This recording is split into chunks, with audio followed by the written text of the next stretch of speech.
예수께서는 공관복음에 보면 당시 유대교의 지도자들인 바리새인과 사두개인들을 향해서 굉장히 여러 번 책망을 하신 장면이 나옵니다. 그 이유는 누가복음 12장 56절 57절에 나오는데, 외식하는 자여 너희가 천지의 기상은 분간할 줄 알면서 어찌 이 시대는 분간하지 못하느냐. 또 어찌하여 옳은 것을 스스로 판단하지 아니하느냐. 두 가지 이유를 하나 이야기하죠. 첫 번째는 무엇입니까? 보면 기상은 분간할 줄 알면서 왜 이 시대는 분간하지 못하느냐. 이거 첫 번째고, 두 번째는 뭡니까? 보면 어찌하여 옳은 것을 스스로 판단하지 아니하냐. 두 가지예요. 그러니까 바리새인과 사두개인들의 당시에 예수님이 뭐라고 불렀냐면 주로 외식하는 자들아 이렇게 불렀어요. 그렇죠? 그러니까 외식하다라는 말은 정확하게 번역하면 위선자들아 그런 뜻이에요. 위선자들. 그러니까 말하는 것과 행동이 다른 자를 말하는 거죠. 그렇죠? 겉과 속이 다른 사람들을 예수님께서 이제 위선자라고 그랬는데, 이게 좀 아쉬운 게 뭐냐면 개역 개정 성경에도 우리가 쓰고 있는 게, 그러니까 이게 개역 한글에서도 외식하다 그랬는데 이 단어를 왜 원문에 맞게끔 위선자들아 이렇게 번역해야 되는데 그 안 바꿨는지 모르겠어요. 외식하다 그러면 우리가 잘 이해가 안 되잖아요. 그죠? 맨날 나가서 먹나? 이렇게 생각한단 말이죠. 근데 우리가 이런 걸 좀 쉽게 번역하면 좋은데 안 됐다는 말이에요. 어쨌든 이 외식이라는 말은 위선자예요. 위선자. 그러니까 당시 바리새인들과 사두개인들은 유대교의 근간을 이루고 있었는데도 불구하고 그들이 말과 행동이 철저하게 달랐다라는 거죠. 그래서 지금 예수님이 하는 말이 뭡니까? 너희가 어찌 자연계의 현상은 잘 말하면서 영적인 세계에 대해서는 이렇게 무감각하냐. 또 어째서 옳은 것을 스스로 판단해보려는 수고를 안 하느냐. 그냥 관습에 젖어가지고 그것이 성경 하나님 말씀인지 아니면 장로들이 정한 유전인지에 대해서 생각도 안 해보고 어떻게 무조건 장로들의 유전을 따랐잖아요. 예를 들면 음식 먹을 때에 손을 씻지 않고 보면 그들은 금방 책망했어요. 그렇죠? 너희가 어찌하여 장로들의 전통을 범하느냐. 근데 예수님께서 말씀, 그건 하나님 말씀이 아니다. 말씀하잖아요.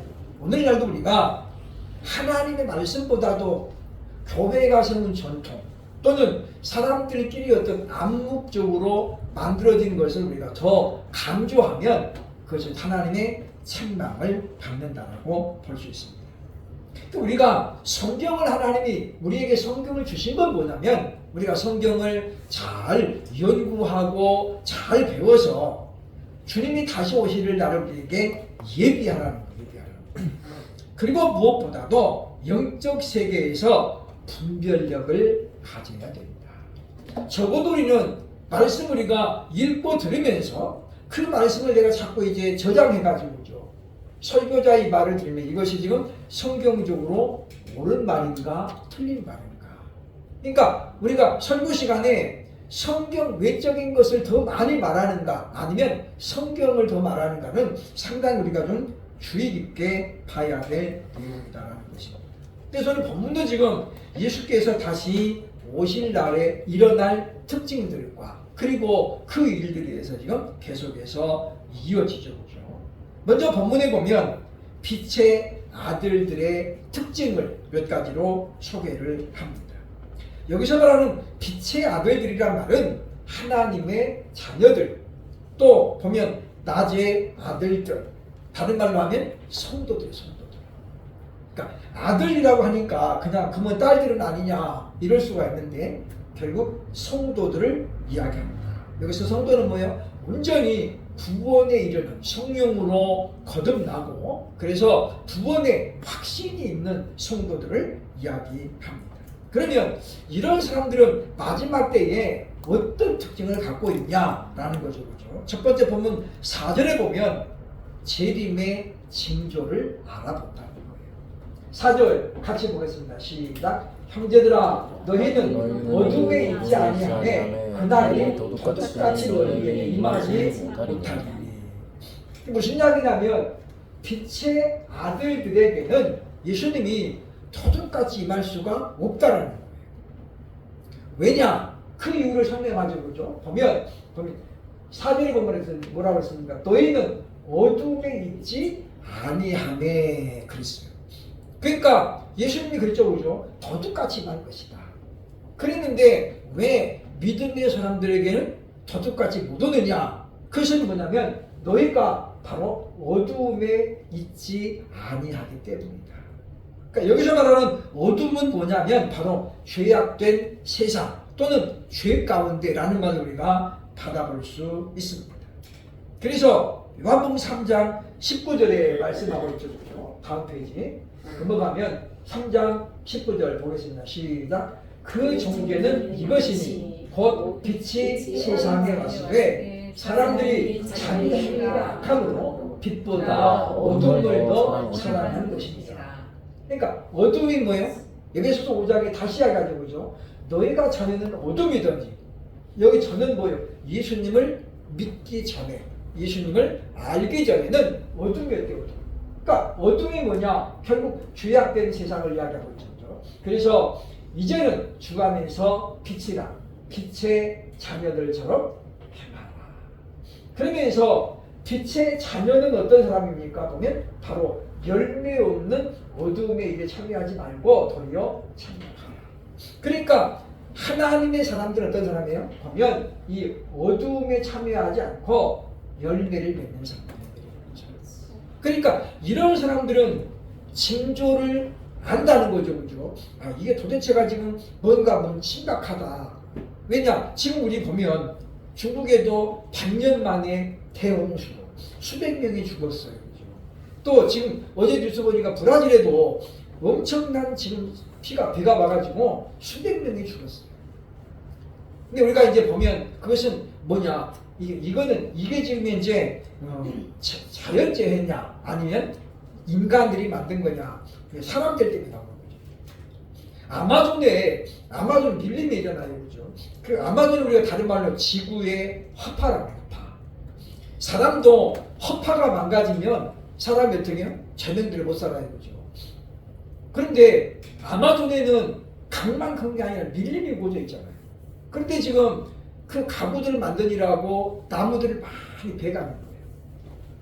그러니까 미국에서 사실 아마존을 그대로 보존하라고 해가지고 브라질에 엄청난 돈을 줍니다. 왜냐 같은 지금 북중미니까. 그런데 이제 브라질이 그것만 갖고 양이 안 차니까 자꾸 나무를 팔아요. 그죠? 그러니까 어제 뉴스 보니까 아마존에 습기가 많고 이쪽 밑에는 이제 막 덥고 그래가지고 비가 오는 건데 결국 나무가 울창하게 많이 있을 때는 그런 게 없어지는 거죠. 그런데 이제 이게 지금 자연재해가 아니다. 엘니뇨 현상은 결국은 뭐예요? 과학이 발달하고 문명이 발달하면서 나타나는 현상인데 이게 앞으로 계속해서 지금 가속화된다는 거예요. 지구 온도가 지금 50년 전에 비해서 1.6도가 올라갔대요. 평균이 1.6도. 그러니까 1.6도가 올라가는 지구가 그만큼 뜨거워졌다는 거죠. 근데 지금 산은 어떻게 해요? 자꾸 깎아져 내려가잖아요. 나무 베고 이번에도 어떤 익산이가 전주에서인가 미리 홍수 때 대비한다고 그 수십 년 된 나무들을 그냥 공무원들이 다 뱄어요. 그죠? 그것도 밤에 몰래. 그래가지고 시민들이 막 항의하니까 이것 때문에 여름에 홍수 나가져오면 물난리 나니까 다 뱄습니다. 그랬는데 이 생각이 아주 짧은 거죠. 왜냐? 나무는 사람만큼 빨리빨리 안 자라나요. 그잖아요. 나무는 이 수령이 50년, 60년 돼야 그래도 큰 나무가 돼요. 근데 그걸 베는 거는 순간이잖아요. 그죠? 그걸 다시 심어가지고 언제 그거 키우겠어요. 그러니까 보면 참 우리가 그렇게 보면 그거는 보면 자연재해이 아니다. 사람들이 조금만 좀 조심하면 되는데 우리가 나무를 많이 심어야 거기서 광합성장도 일어나고 산소도 많이 나오고 비가 오면 그 나무가 흡수하잖아요. 그죠? 근데 우리가 생각을 지금 잘못하고 있다고 볼 수 있습니다. 어쨌든 빛의 자녀들은 빛의 열매를 맺는다. 열매를. 그래서 우리가 열매를 굉장히 중요하게 생각해야 됩니다.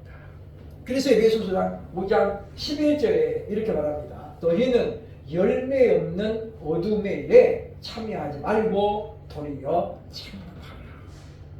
그러니까 우리가 열매를 못 맺으면 책망받아요. 책망받아요. 그래서 예수님께서 말씀하셨죠. 보면 달란트 비유를 통해서 말하잖아요. 한 달란트.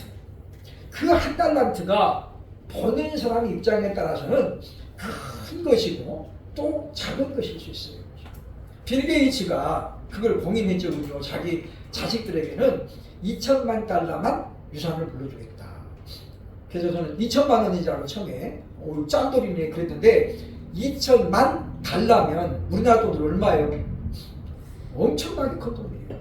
200만 달러도 많은 돈인데 2천만 달러만 물려주겠다는 거죠. 그러니까 처음에 생각할 때는 그랬는데 계산해 보니까 어때 이게 돈이 엄청난 금액이에요. 100만 달러가 지금 약 12억이니까 그죠? 그러면 1000만 달러면 120억. 240억만 물려준대잖아요. 240억만. 나머지는 사회에 환원하겠다. 그러면 240억이 물론 지금 우리가 볼 때는 엄청 큰 돈이지만 그 아들들이 볼 때는 뭐예요? 큰 돈이 아니에요. 아버지가 수조 원을 갖고 있죠. 수조 원.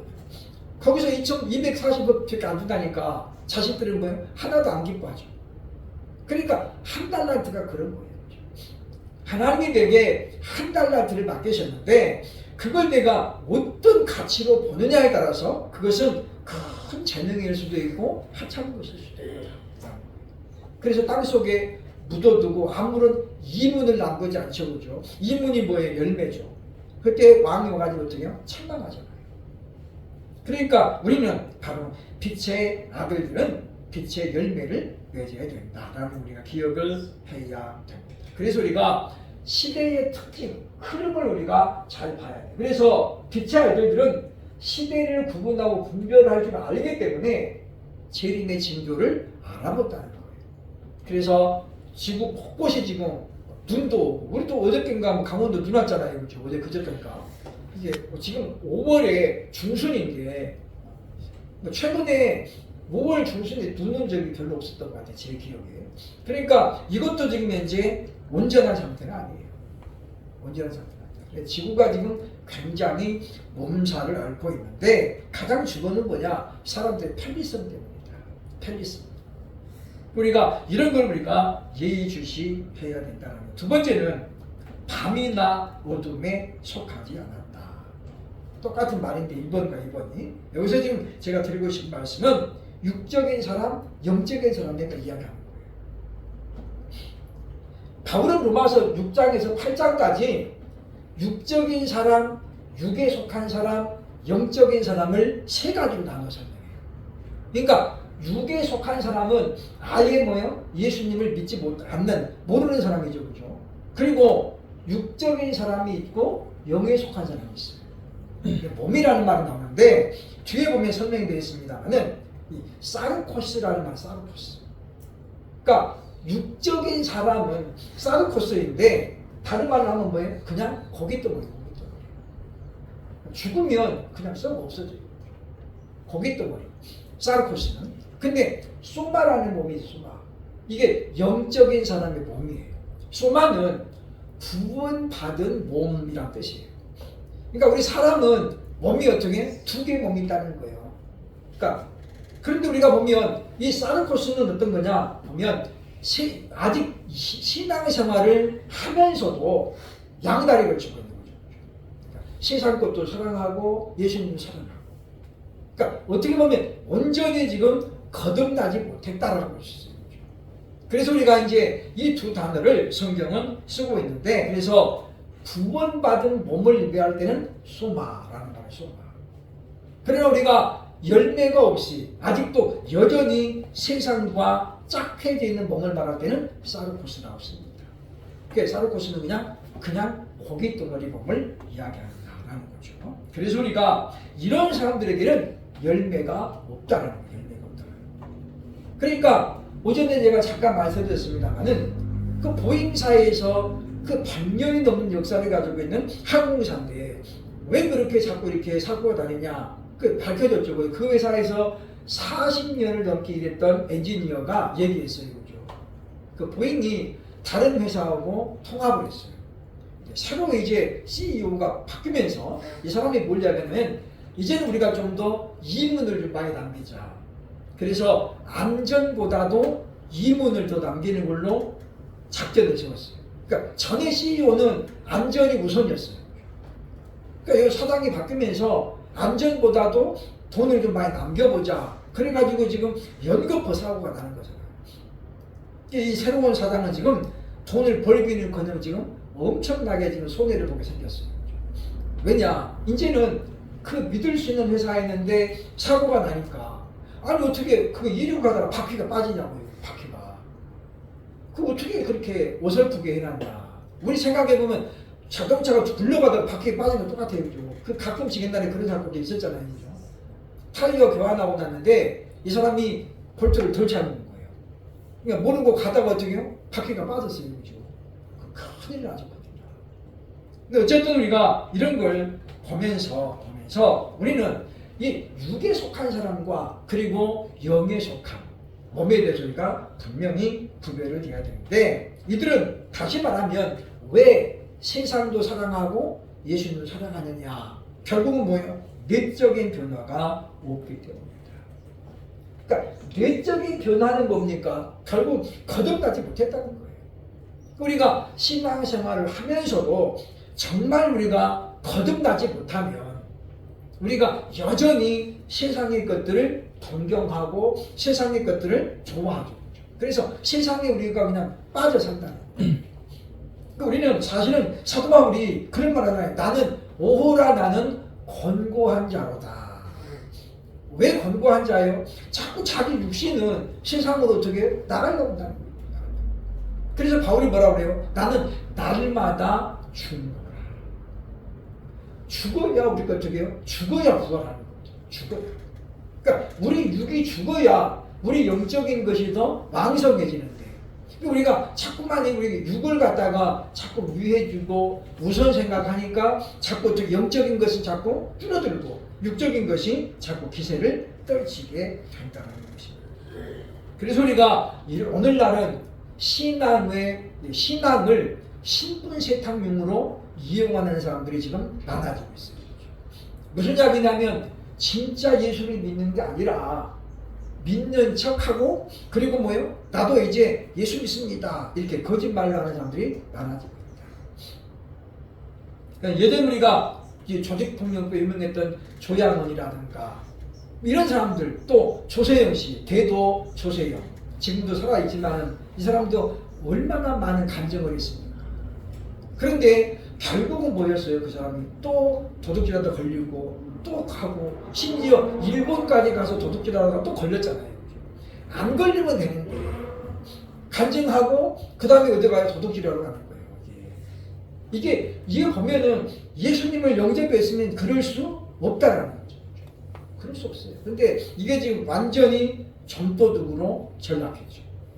돈이 없어서일까요? 그렇지 않아요.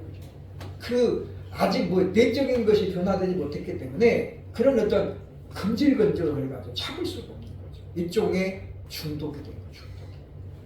그러니까 우리가 요즘 가수가 지금 음주운전 했냐는 이것 때문에 말이 많은데 결과는 밝혀지겠죠. 그죠? 밝혀지겠는데 이 사람도 지금 차량도 많이 냈고 그리고 지금 집회도 많이 다니거든요. 그런 사람인데 만약에 이분이 정말로 음주운전을 하고 자기 매니저한테 거짓말로 만약에 자수하라고 했으면 치명타를 입습니다. 그러니까 우리는 이런 어떤 시대적인 흐름을 보면서 우리가 분별을 해야 되겠다. 이런 유명한 사람들은 우리 교회는 오라고 해도 오지도 않지만 그럼 우리가 한국교회가 너무 이렇게 좀 유명 인사들에 대해서 너무 쉽게 개방을 하고 너무 쉽게 지금 감정을 해가지고 사람들이 교회를 너무 쉽게 생각한다는 거예요. 그러니까 어느 정도 시간도 좀 흘러야 되고 정말 이 사람이 그 교회에서 인정을 받고 있는가 이런 것도 좀 봐야 된다는 거예요. 왜냐하면 그 등록회는 1년에 2-3번 나가고 이런 사람들이 우리가 사실 정상적인 그리스도인이라고 보기는 어렵기 때문이다 라고 하는 것입니다. 그래서 우리가 마지막 때는 저 사람이 영에 속한 사람이냐 아니면 여전히 육에 속한 사람이냐. 그래서 로마서 8장이 왜 중요하냐. 로마서 8장이 굉장히 중요해요. 그죠? 한때는 우리도 그거를 8장을 다 외웠습니다만은 이제는 뭐 외울 일이 없으니까 다 까먹었는데 저는 우리가 제자훈련 할 때는 다 외웠어요. 그죠? 외웠는데 잊어버렸지만 어쨌든 우리가 그 말씀이 굉장히 중요하죠. 육에 속한 사람은 육으로부터 뭐를 거둬요? 썩어질 것을 얻어요. 영에 속한 사람은 성령으로 말미암아 어떻게 해요? 영원한 생명을 얻게 됩니다. 라고 말합니다.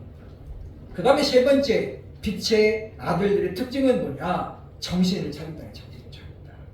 오늘 6절에 이렇게 말씀하고 있습니다. 6절 다음 페이지 6절 시작. 그러므로 우리는 다른 이들과 같이 자지 말고 오직 깨어 정신을 차리지라. 종말에 나타날 영계의 특징은 열천의 비유에서 잘 나타나요. 거기에 보면 지혜로운 처녀 5이나 미련한 처녀 5이나 어떻게 해요? 다 졸며 잘세 그랬어요. 그렇죠? 그러니까 마지막 때는 영에 속한 사람도 졸며 잘 수 있고 육에 속한 사람도 졸며 잔다는 거예요. 똑같아요. 그러나 영에 속한 사람, 빛의 아들들은 어떤 특징을 갖고 있느냐면 깨어난다는 거죠. 깨어난다. 그래서 로마서 3장 11절에 이렇게 나옵니다. 시작. 또한 너희가 이 시기를 알거니와 자다가 깰 때가 벌써 되었으니 이는 이제 우리의 구원이 처음 이를 때보다 가까웠습니다. 그러니까 시대를 분별하기 때문에 이제는 우리가 정신 차려야지. 이제 내가 좀 더 제대로 해야지. 이렇게 정신을 차린다는 거예요. 그러니까 우리도 아무리 믿음의 사람이라도 어떻게 해요? 넘어질 수 있고 그리고 우리가 어떻게 시험 들 수 있다는 거예요. 그러나 차이점은 하나님의 자녀들은 넘어졌다가도 반드시 일어납니다. 실수했다가도 어떻게 다시 사과하고 자리로 돌아간다는 거예요. 그러니까 우리가 정확한 것은 뭐냐면 우리가 예수를 믿고 구원 받았다고 해서 우리가 갑자기 무죄한 자가 되느냐 그렇지는 않다는 거예요. 그렇잖아요. 그죠? 그러니까 우리가 그러기 때문에 우리에게는 항상 성령님을 위해서 우리가 의지해서 기도해야 되고 또 우리는 우리끼리 서로 기도해줘야 돼요. 왜냐하면 우리는 자기 기도를 우리가 해도 자기 기도를 가장 우선순위로 많이 하기가 사실상 어려워요. 왜냐? 우리가 기도하다 보면 첫째는 우리가 뭐 교회에 위해서 기도하고 또 선교사님들 기도하고 나라 믿음에도 그 다음에 이제 자기 개인 기도를 맨 꼴로 내려가다 보니까 뭐를 못해요. 그죠? 시간은 정해져 있으니까. 그러니까 우리가 서로 기도해줘야 돼. 기도해줘야 돼. 예수님도 그랬잖아요. 그죠? 두세 사람이 함께한 곳에 나도 있느니라. 그러면서 중보기도의 중요성을 우리에게 가르치고 있잖아요. 베드로가 체포돼가지고 옥에 갇혔어요. 그죠? 그때 성경은 뭐라고 합니까? 교회는 그를 위하여 빌더라. 어떻게 빌었어요? 밤에 깊은 밤중까지 기도해요. 그래서 베드로가 천사의 도움으로 해가지고 다 자유문이 돼가지고 어떻게 문이 열려지고 어쩌고죠. 근데 막 베드로가 어디로 가요? 그 성도들이 지금 기도하고 있는 집 마가의 집입니다. 거기가. 그래서 마가의 집에 가니까 무서운 기도해요. 그러니까 베드로가 어떻게 문을 두드리니까 거기 보면 로데라고 하는 심부름하는 여자애가 나왔다가 베드로인 줄 알고 어떻게 놀래가지고 문을 닫고 도로 들어갑니다. 그래가지고 뭐라 그래요? 아, 사도 베드로가 왔습니다. 그러니까 이 성도들이 뭐예요? 지금 베드로의 구원을 놓고 막 기도하는데 왔다고 그러는데 어떻게 아무도 안 믿는 거예요. 그럼 뭐라 그래요? 베드로의 천사가 왔나 보다. 베드로가 계속해서 소리 지르니까 그때야 이제 열어보고 큰 위로를 받았더라. 그래서 위로를 받았다. 그러니까 우리가 중보 기도는 왜 필요하냐? 그렇게 한 사람을 놓고 여러 사람이 기도할 때에 하나님은 크게 역사하시기 때문이다. 그래서 우리는 그러기 때문에 우리가 꾸준히 기도해야 된다는 것입니다. 그래서 우리가 자신을 포장하지 말아야 돼요. 그러니까 실수했는데 솔직하게 이야기하면 되죠. 그죠? 그런데 그걸 자꾸 이제 위장을 하면 거짓말을 하게 되고 또 하게 되고 이거 나중에는 어떻게 해요? 크게 퍼지는 거예요. 그러니까 그럴 바는 우리가 일찌감치 자수해서 광명 찾아야 된다라는 겁니다. 신명기 11장 12절에 왜 사람들이 그렇게 자꾸 자신을 위장시키느냐 이것 때문에 그래요. 신명기 11장 12절 보겠습니다. 시작. 내 하나님 여호와께서 도와주시는 땅이라 연초부터 연말까지 내 하나님 여호와의 길이 항상 그 위에 있느니라. 이제 너희가 가나안에 들어갈 텐데 하나님 약속하는 거예요. 그렇죠? 내 하나님께서 너희를 돌보아 주시면 언제까지요? 연초부터 연말까지 하나님이 돌봐주겠다는 거예요.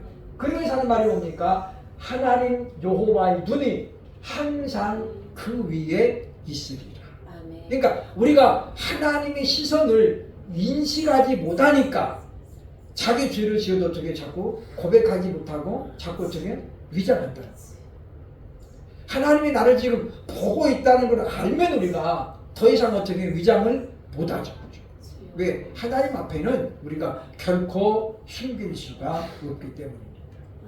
그래서 우리가 하나님이 나를 어떻게 보시는가 생각을 해야 되죠. 시편 33편 13절로 14절에 하나님께서 우리를 어떻게 보시는가를 시편 기자는 설명합니다. 같이 봅니다. 시작. 여호와께서 하늘에서 두고 보사 모든 인생을 살피시며 곧 그가 거하시는 곳에서 세상의 모든 거민들을 보고 살피시는도다. 그러니까 하나님은 우리의 일거수 일투족을 다 살펴보시는 거예요. 그러니까 우리가 하나님 뭐라고 해요? 감찰하시는 하나님이라고 말하죠. 그러니까 하갈이 임신한 줄 알고 자기 여주인 사라를 무시했어요. 그죠? 그래서 사라가 생각하는 것들이 너무 괘씸하잖아요.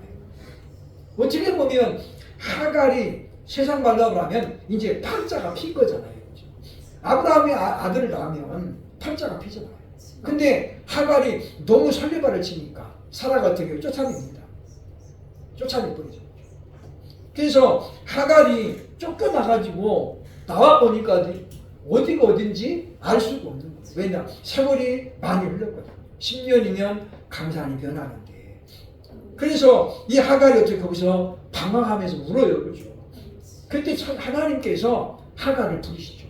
하갈아, 네가 왜 여기 있냐? 근데 하갈이 자기 신세를 하나님께 다 토로해요. 그리고 하갈이 뭐라고 그럽니까? 하나님은 나를 감찰하시는 하나님이시다. 이게 뭐예요? 감찰하다 라라는 말이죠. 보다 그 말이 보다. 보시는데 어떻게 봐요? 두고 살핀다는 거죠. 그리고 뭐예요? 자세히 살피는 거예요. 그래서 하갈이 하나님의 말씀을 듣고 다시 사라에게 돌아갑니다. 그리고 이제는 어떻게 해요? 겸손하게 순종해가지고 아들을 낳죠. 그리고 이스마엘을 낳은 뒤 12년을 거기서 더 삽니다. 그러니까 이삭이 태어날 때까지 사라 곁에서 살아요. 그죠? 이스마엘의 엄마. 결국 그러다가 이제 이삭이 태어나면서 이 하갈과 이스마엘이 함께 추방을 당하죠. 복음과 이 율법은 공존하기 어려워요. 그죠? 그러니까 구약이 율법이라면 신약은 복음이잖아요. 그죠? 그러니까 복음이 오면 율법이 떠나가야 돼요. 근데 우리는 한국교회는 여전히 뭐예요? 복음으로 시작했다가 율법으로 마치는 그런 현상을 갖고 있다는 거죠. 그러니까 무슨 이야기냐면 우리가 믿음으로 구원은 받았는데 자꾸 어떻게 성도들이 율법으로 돌아가는 거예요. 그러니까 주일 성을 왜 합니까? 그러면 구원받기 위해서. 이미 구원 받았는데 자꾸 거꾸로 해야 된다는 거죠. 하나님 나를 구원하시니 너무 감사해서. 그래서 주일 성을 이렇게 말해야 되는데 뭔가 우리가 빼먹으면 하나님 앞에 혼날 것 같고 이놈할 것 같고 그래서 하나님 앞에 내가 나아간다. 이건 이건 율법이라는 거죠. 그러니까 구약 예배와 신약 예배의 가장 큰 특징 한 가지를 말하면 뭐냐면 구약은 의무였어요. 그러나 지금 신약 예배는 어떻게 해요? 신약교회 예배는 감사와 자원하는 것이 기본이에요. 그러니까 우리가 자원해서 가야 돼요. 누가 끌고 가거나 하나님 앞에 혼날 것 같아서. 이래서 가는 건 뭐예요? 아직 양자의 기쁨이 없는 것이죠. 우리가 구원받으면 반드시 뭐가 있어야 돼요? 희락이라는 열매가 맺어져야 돼요. 내가 아무리 상황이 힘들고 어려워도 주님만 생각하면, 교회만 생각하면 내가 기쁨이 있어야 된다라고 하는 것입니다. 그래서 우리는 이 시대를 우리가 구분을 해야 된다는 겁니다. 그러면서 7절에 말씀합니다. 시대가 변했다는 거예요. 왜 우리는 시대를 우리가 분간하고 분별해야 되느냐? 이 시대가 지금 너무 많이 변했어요. 오늘 7절에 이렇게 말하죠. 자는 자들은 밤에 자고 취하는 자들은 밤에 취하되. 옛날에는 그랬는데 지금은 어떻게 해요? 밤낮이 구분이 없어요. 그죠? 대낮에도 술 먹고 운전하는 사람들이 있고, 도둑놈들이 어떻게 밤에만 다니나요? 대낮에도 다녀요. 우리 신림동에 사기 사건이라든가 전철역 사건, 서원역 이런 것도 다 낮에 일어난 사건이잖아요. 오밤중이 아니에요. 그러니까 빛의 아들들은 무엇입니까? 이런 시대를 분별하고, 그리고 시대를 우리가 구분해야 된다는 거예요. 또 우리가 그러기 때문에 깨어 있어야 됩니다. 그래서 우리가 성경을 보면서 우리가 짐작할 수 있다는 거죠. 지금 재림의 징조를 내가 이렇게 쭉 보니까, 그러니까 마태복음 24장, 25장, 그리고 누가복음 12장 이런 것들이 이제 종말장이라고 그러는데, 우리가 이 성경을 보면서 이런 일들이 이렇게 일어나야 되는데 지금 지구상에 이것과 받쳐볼 때 지금 어디쯤 와 있을까? 그러면서 우리가 조금 좀 나아가면 계시록으로 가면 되죠. 계시록. 지금 우리가 지금 7 인을 떼는 시대인가, 그 다음에 7 나팔 시대인가, 7 대접 시대인가. 이것이 7 인을 다 끝나고 7 나팔이 오는 게 아니에요. 이게 부분적으로 맞물려 있어요. 그러니까 이제 제가 그랬잖아요. 그죠? 지금 우리가 청황생말 시대에 살고 있습니다.